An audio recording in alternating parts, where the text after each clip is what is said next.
Esse Riguet é um matemático, tá? Que acompanhava, e era um cara que estudava cibernética, né? Que era um campo novo que estava aparecendo, como ainda um campo mais teórico do que prático, né? Que era o funcionamento das máquinas, as máquinas inteligentes, né? Que hoje a gente conhece como tecnologia da informação, coisa do tipo, né? Mas na época, cibernética, hoje raramente se refere, né, a essa área da informática como cibernética. Mas o termo foi muito usado no começo do estudo. Ele leu um livro de um cara, um tal de Weiner, que era um dos estudiosos, que escreveu sobre a cibernética. E exatamente nesse livro que chamou a atenção do Lacan é que uma das grandes discussões que o camarada faz dentro do livro é sobre a linguagem. E ele faz uma espécie de uma alusão a como é que uma máquina poderia se comunicar com outra através de um sistema de linguagem. Talvez assim, né? As máquinas, se elas vão desenvolver, né, uma inteligência, elas vão ter que desenvolver uma forma de se comunicar com a gente e se comunicar entre elas, né? E é o que a gente vê hoje, né? O Google, você hoje conversa com o Google e ele responde para você. Então, o Google já tem uma inteligência que consegue falar. Não, ele está baseado em dados e ele usa essa base de dados para responder para a gente. Está muito longe de ser uma inteligência baseada em memória, né? Mas não exatamente uma memória só baseada em dados, né? Nós não somos só baseados em dados, mas está se tentando desenvolver alguma coisa que chegue cada vez mais perto da nossa memória e do nosso sistema, né? Alguma coisa que simule um ego.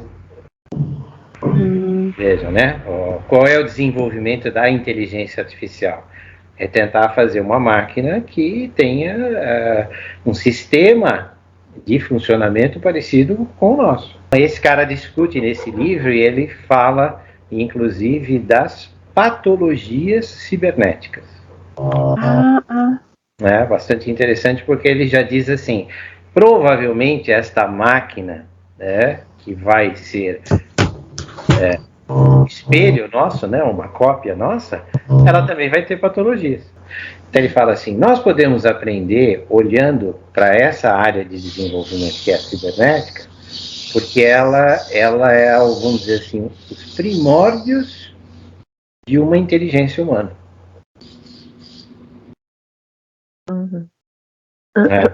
Provavelmente vai se passar por estágios tentando desenvolver uma máquina inteligente que nós, como humanos, né, que estamos distantes, vamos dizer assim, do mundo animal, passamos para desenvolver o que nós temos hoje. E no Sonho de Irma, Freud mostra para a gente que existe lá um lugar, né, que é dentro da boca dela, onde ele encontra alguma coisa assustadora, vamos dizer, né? Que ele chama de umbigo do sonho, né? E o Lacan vai dizer que é o encontro com o real, né? É aquilo que não pode ser explicado, não pode ser falado, assusta e em geral acorda a pessoa, né? Aí ele dá um segundo exemplo, que é o exemplo do Homem dos Lobos, o sonho com a árvore, com os lobos, né? Lobo não sobe em árvore, primeiro que isso. Então, provavelmente não eram lobos, né? Eram, talvez, raposas ou cachorros ou alguma outra coisa. O sonho dele. Ou no sonho dele, pode ser lobo, né? Porque, então ele diz assim, e ele sonha muitas vezes, repetidamente, com isso, esse paciente. A partir desse sonho, Freud vai tentar desenvolver a cena primária. Agora, como é que o Freud sai da árvore com os lobos e vai para a cena primária? Os lobos estavam fixamente olhando para ele.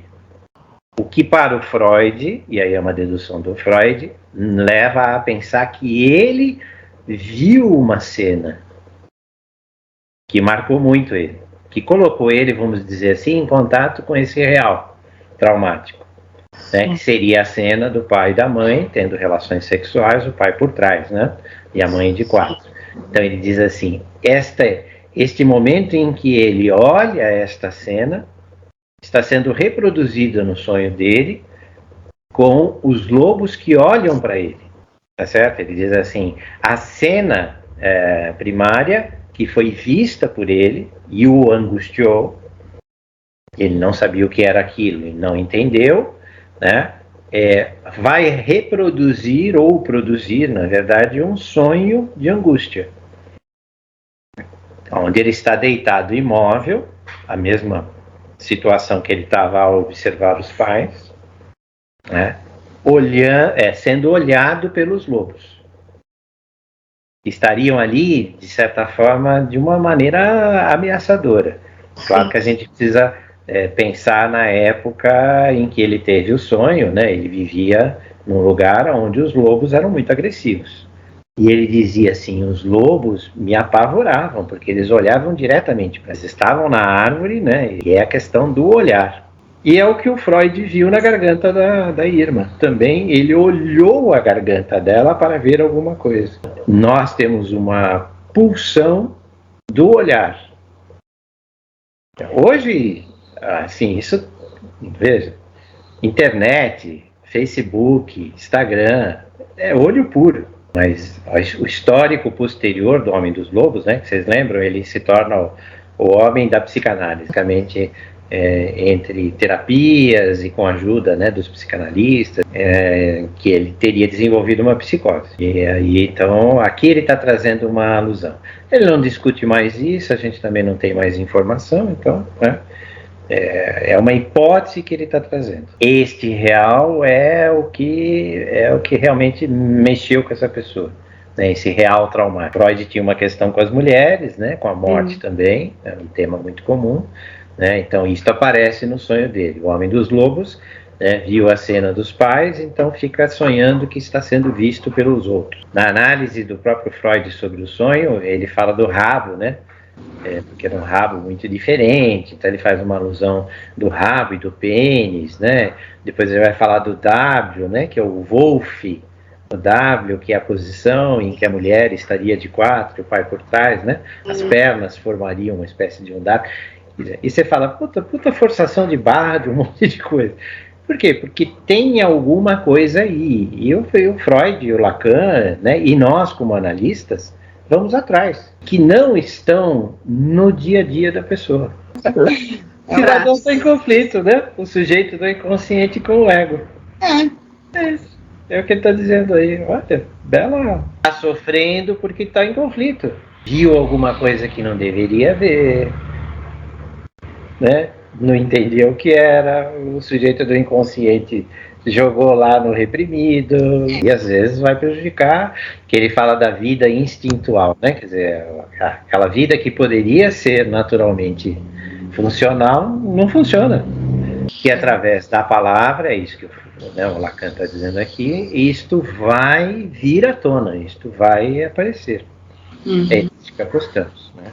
E a pessoa pode fazer com que isso saia lá daquele estacionamento, né? Está lá estacionado, venha para a consciência e seja trabalhado. Vamos saber exatamente o que é, vamos poder delimitar isso, demarcar isso. Talvez não. Não exatamente, né? Mas nós vamos ver sinais na pessoa de que as coisas estão melhorando. Imaginário, que para ele é o ego, tá? Sempre que falar de imaginário em Lacan é o eu, né? O ego. O ego é um conjunto de imagens, porque, né? E ele fala, quando você tem um choque, você pega esse monte de eus, né? E separa tudo, né? Então ele fala assim, algumas dessas imagens são muito interessantes para a gente poder trabalhar. Então, quais são essas imagens? Veja, o que é isso que está dentro da garganta da Irma? Os lobos na árvore olhando, né? O que é isto que eu não sei? É ele quem está trazendo, de certa forma, este conflito. Ou ele está sendo, de certa maneira, a imagem que representa esse conflito. a própria pessoa percebe que é importante para ela, falou várias vezes, sonhou várias vezes, gente, né, que tem alguma coisa aí, tem, né? Agora, dá para ser objetivo e falar assim, não, as baratas é a vagina da sua mãe. Se fosse Melanie Klein, ia por aí, viu?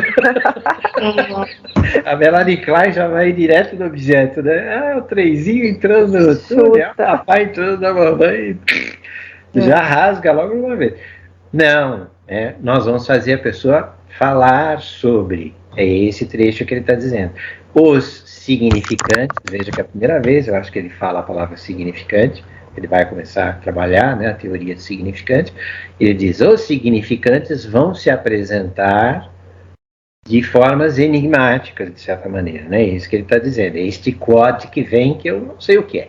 Ele está dizendo assim, alguém está questionando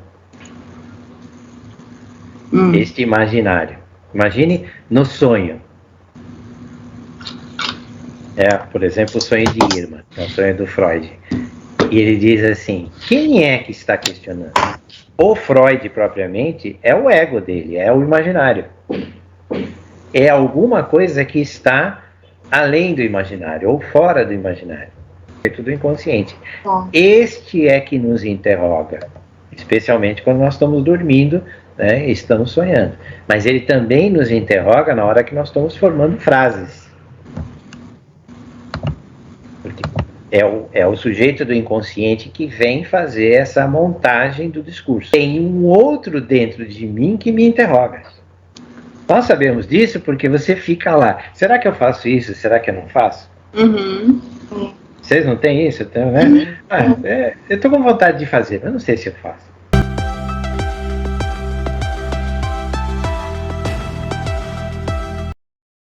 Tentar dentro dele mesmo sentir como é que o outro estava pensando, se o outro era mais esperto, mais bobo. Então ele dizia assim, dependendo da fisionomia, eu faço uma cara igual e eu me sinto da mesma forma que o outro. Ele vai explicar daqui a pouco isso, né? Mas esse era o truque, né? Fazer uma mimetização, imitar, para poder saber, né? O cara vai ser esperto, vai ser simples, e isso dava para ele uma grande vantagem, né? Ele acabava ganhando mais vezes. Uma máquina pode fazer isso? Existe algum tipo de repetição programada. Isso que ele chama de estratégia. Algo que um humano programou, de certa forma, e colocou ali. Né? Todos os sistemas que rodam nos computadores e tudo mais, né? Mesmo os chamados de inteligência artificial, são todas máquinas codificadas, né? São todas máquinas programadas com uma determinada estratégia. Né? E elas vão seguir aquela estratégia que pode ser muito sofisticada, né? E chegar a dar a impressão, né, de que o Google é inteligente ou coisas desse tipo. Mas não, são estratégias montadas em cima de bases de dados, né, muito grandes ou coisas desse tipo. Mas ele diz assim, até uma pequena calculadora dá a impressão de que ela pode ser inteligente. Ela pode fazer um cálculo, por exemplo, de uma grande divisão de um número, né, com muitas casas decimais, e você diz assim, eu teria dificuldade, saúde, eu teria dificuldade de fazer isso. E você fala assim, essa máquina é mais inteligente que eu. Que ela sabe calcular melhor do que eu. Esta é a diferença para o menino. O menino consegue fazer uma estratégia flutuante, que aumenta a probabilidade dele conseguir ganhar. Né? Os bons jogadores de pôquer, por exemplo, são os caras que, né, conseguem enganar os outros. Uma simulação de inteligência. Né? Então, por que ele está trazendo isso para nós? Porque ele vai dizer assim, para nós é interessante tentar pensar como é que será que nós começamos a ser inteligentes. Tá certo? Porque estamos discutindo aqui, devem ter seres mais inteligentes e conhecemos seres menos inteligentes. O que é que nos diferenciou? Né? O que é que começou para nós a montar a nossa estratégia? Como é que nós começamos a nos tornar inteligentes? Esse é o interesse do Lacan, especialmente de agora até praticamente o final que ele vai dizer assim, como é que esses processos que foram muito simples, que podem estar representados na calculadora, né, no jogo do par ou ímpar, máquinas, né, muito simples, puderam, no caso, né, do ser humano, evoluir ao nível de uma inteligência tão sofisticada. E desenvolver, por exemplo, uma linguagem. Por isso que ele vai estudar a cibernética, porque ele diz assim, essa área estão estudando como é que nós podemos transferir essa inteligência para uma máquina. Construir máquinas inteligentes. Então ele está olhando para as máquinas que ele está dizendo assim, nesse momento nós temos 2 exemplos, muito simples, 3 na verdade, né? Aquelas tartaruguinhas lá, que andavam, né, mas com pouquíssima inteligência, a máquina de calcular, que já era conhecida naquela época, e aí ele está dizendo de uma terceira máquina, que são as máquinas de jogar, que se aproximam mais de uma estratégia humana. Né? O jogo é uma sofisticação de estratégia. Né? Quem já jogou War, hoje em dia não tem mais fama de, né? Mas lembra os Banco Imobiliário? São jogos de estratégia, né? Mesmo que você jogue o dadinho lá, tem, né? Você compra, você vende, você tem as opções, né? Você tem, são estratégias. Diz assim, os jogos são formas de sofisticação do pensamento. Assim, se eu consigo simular isso numa máquina, é porque esta máquina deve ter, pelo menos nos princípios, alguma coisa muito semelhante a mim mesmo. Que princípios são esses? Esse é o interesse dele, porque ele diz assim, podemos começar a olhar, né, como é que esta estrutura é montada. E, inclusive, por que trocamos informações, temos, por exemplo, linguagem. Isso. Seria muito difícil nós nos comunicarmos se eu tivesse que fazer um desenho aqui do que eu estou querendo expressar. Imaginário nós temos já há muito tempo. A capacidade de ver, né, de ouvir, de montar sons e tal. Então, imaginário que ele vai dizer, o imaginário é muito antigo. A linguagem é mais recente. Porque a linguagem foi uma forma abreviada, mais rápida, simplificada para a comunicação de ideias.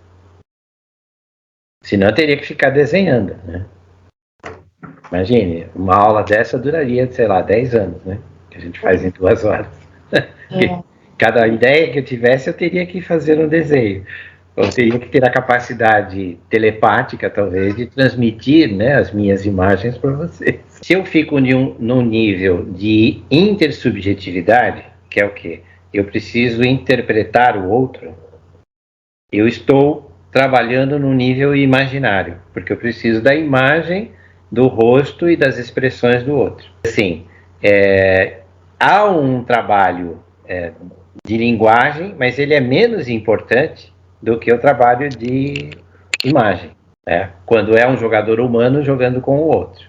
Domina a intersubjetividade, né? Domina a interpretação das imagens.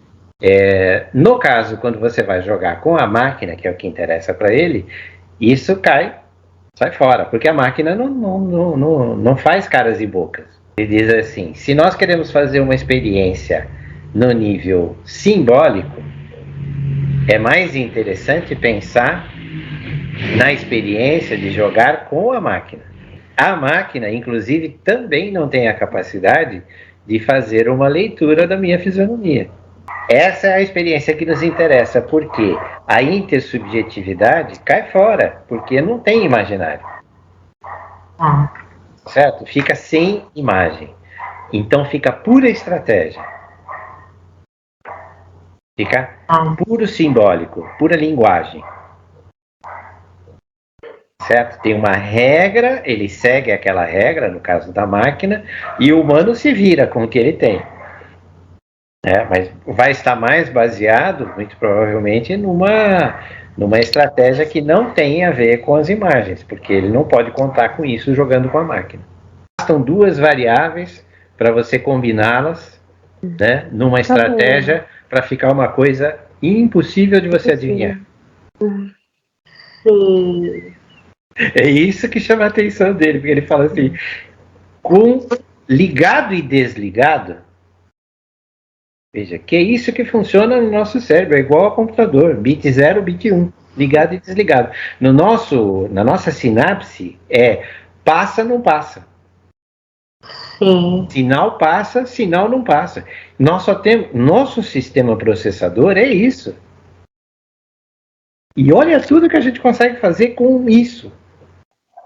Então, o que ele diz, a partir de uma coisa muito simples, eu consigo fazer uma coisa extremamente sofisticada. Os neurônios, né, eles são como se fossem portões. Ele fala aqui dos transistores, né? Porque na época estava começando a revolução dos transistores, que são sistemas de liga e desliga. São chaves interruptoras, né? Quando você acende a luz, o que você faz é deixar a energia passar. Sim. A energia está no fio que está desligado. Na hora que você vira a chave, ele conecta para o fio que vai para a lâmpada. Então, você, ligado.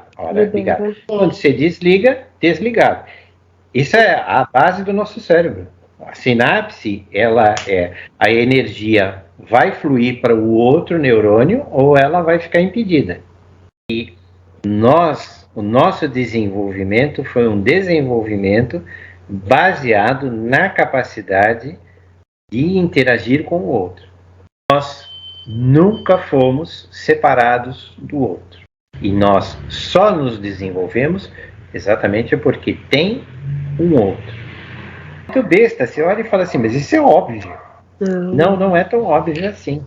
Lá no começo, quando as coisas começaram a se desenvolver, que é a hipótese de uma máquina que está começando a se desenvolver, nada disso é óbvio.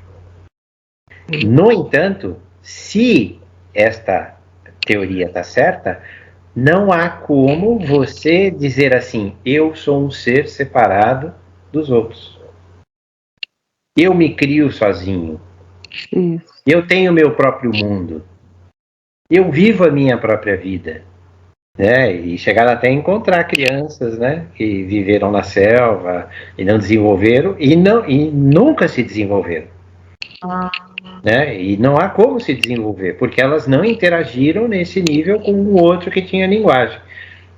Porque este desenvolvimento é o desenvolvimento deste sistema, que estamos supondo aqui que é um sistema de linguagem e de intersubjetividade. Não há como fazer isto se você não participa disso. E ele vai, vamos dizer assim, Freud já tinha dito alguma coisa desse tipo, mas ele vai ser mais radical nisso, ele vai dizer assim, na psicanálise, o que nós estamos tratando não é da pessoa. Eu trato de como você se relaciona com as outras pessoas. Porque ele diz assim, é aí que as coisas podem dar errado. Ou dar certo. Que eu posso ganhar ou perder. É a maneira como você se relaciona com ele e com você mesmo. Porque para nós também somos um outro. No par ou ímpar, no mais ou menos, ele fala assim. O que o Freud faz lá na psicopatologia da vida cotidiana, ele sugere que você faça um exercício com as pessoas. Diga assim, me fale um número ao acaso. Sim. Então, o que ele está dizendo aqui para nós é que este número parece que ele vem ao acaso. Então, a pessoa chega lá e fala 4. Sim. Ou qual é o seu número de preferência? Que esse número pode estar associado a uma experiência que por si só pode ser recalcada. Então é uma sugestão que ele está dizendo. Ele fala, as coisas parecem ser aleatórias, muitas vezes no inconsciente da gente, na memória da gente, mas elas não são aleatórias. O coelho não sai da cartola se ele não foi anteriormente posto lá. Memória é uma coisa, rememoração é outra coisa. E memória é tudo que foi memorizado, mas não necessariamente eu vou fazer rememorações disso. Claro que na psicanálise a gente vai querer que a pessoa, inclusive, não só lembre, mas rememore, né? Nós queremos que aquela memória venha com intensidade afetiva. Como foi que aconteceu? Porque aí a pessoa traz uma descrição e muitas vezes na hora que ela está descrevendo, ela está meio que dentro da memória dela reencenando aquilo. Então ela pode sentir a carga afetiva disso, né? Talvez criar novos caminhos. Para que volte lá para o inconsciente e modifique alguma coisa, precisa ter carga afetiva.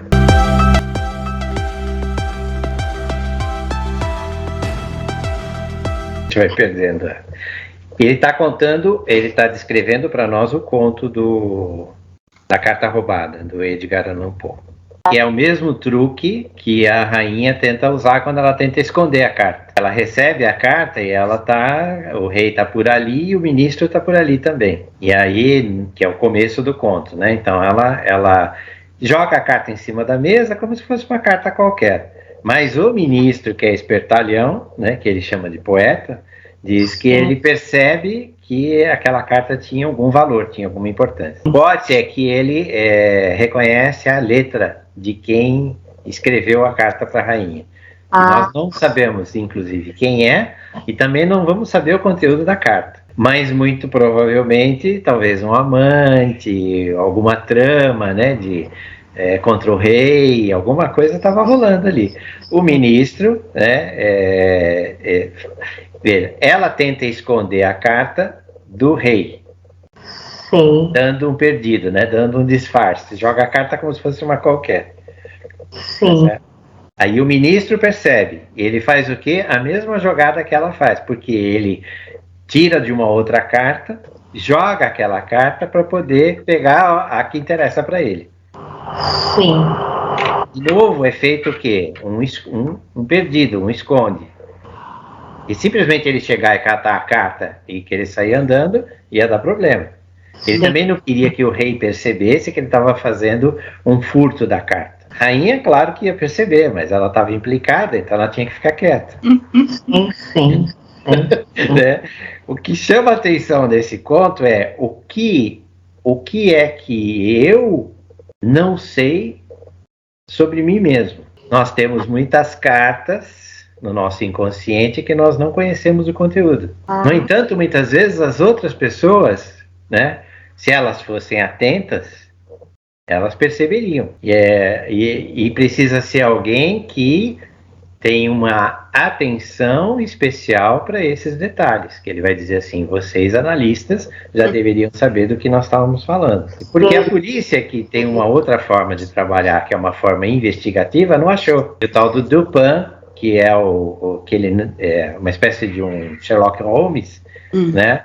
Sacou logo de cara que a carta deveria estar à vista de todo mundo. Que a melhor forma de esconder alguma coisa é colocar isto claramente à vista das outras pessoas. E nós não vemos. Então, na análise, quando você expõe as suas questões para o analista é esse cara que pode ver as coisas que estão escondidas. E não interessa o que está escrito na carta. A carta vai chegar ao seu destino de uma forma ou de outra. O que interessa para nós é como é que é feita essa investigação.